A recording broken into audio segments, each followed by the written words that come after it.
So let's pretend for the sake of argument that I have been doing my weaving and I've made it all the way up here, about 1.5 inches from the top, and I want to add a slit for my buttons. We're going to talk about how to do that. So the first thing I want to do is decide where do I want my button to go. So to make it easy, I'm just going to decide I want it here in the center.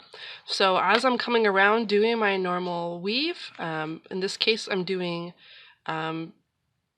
just a regular tabby, I'm going to stop right here, and this is where I want my slit to go.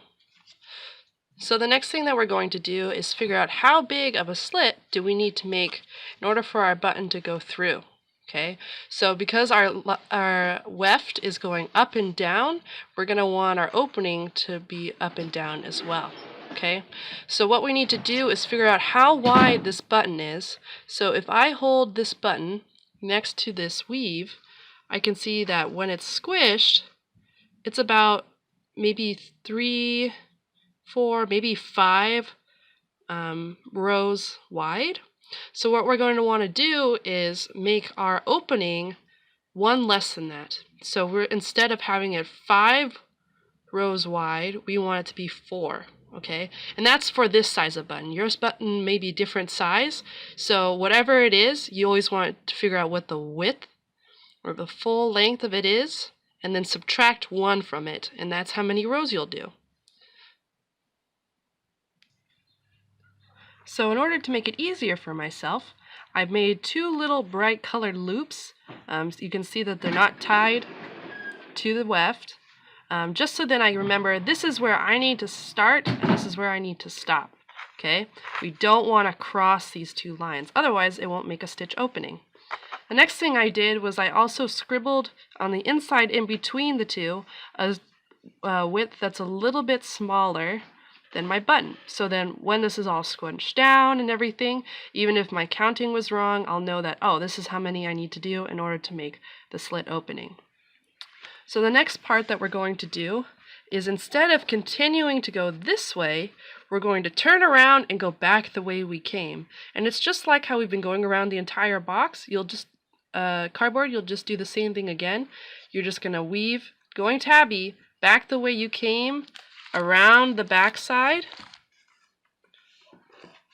until you come back to where this second part is. And then you'll go back the other way and come up to the front.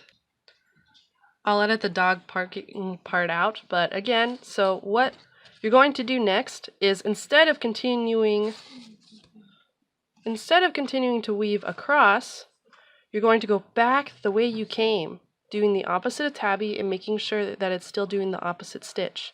And these 2 loops that we made and the sketch portion will help us to remember what we're supposed to do next. So you're going to weave around the back side, and then you're going to stop when you reach this one and go back the way you came. So I'm pulling it through.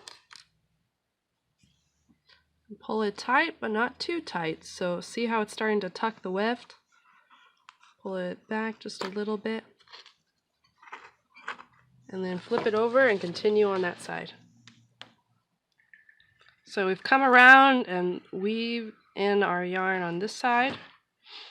And so this one goes over, but remember we're not going across. Okay, we're going to go back the way we came. And it'll start to make an opening like so. Now again, just make sure you're not having your weaving pulling too hard, because if this gap is too open, then it's the button's going to come out really easily. Okay, so I've done a couple of rows. Let's check with our button. Yeah, I think that'll do just right. So I'm going to come back around, and then we're going to finish it off by going all the way across. And we'll do a couple rows of that too. And there you have it, the opening.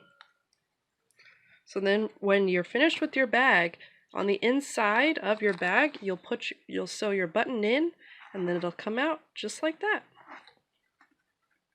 Ta-da!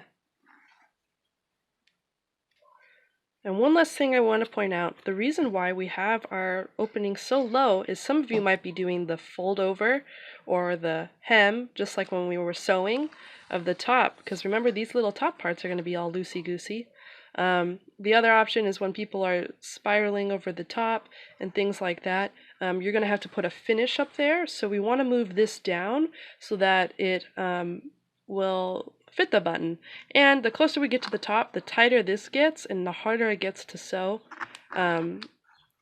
things on there and making sure that our openings in the right spot. So starting it a little bit lower just works out better for us in the end.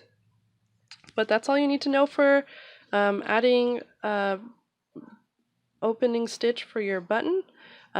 Think about maybe wanting to do a wraparound to make this tighter, but again, you can see how much of an opening it is, so try to find buttons that are on the bigger side to make it easier for you. This is about the size, I'd say, of a nickel, so you could maybe do a quarter size button and that would probably work even better.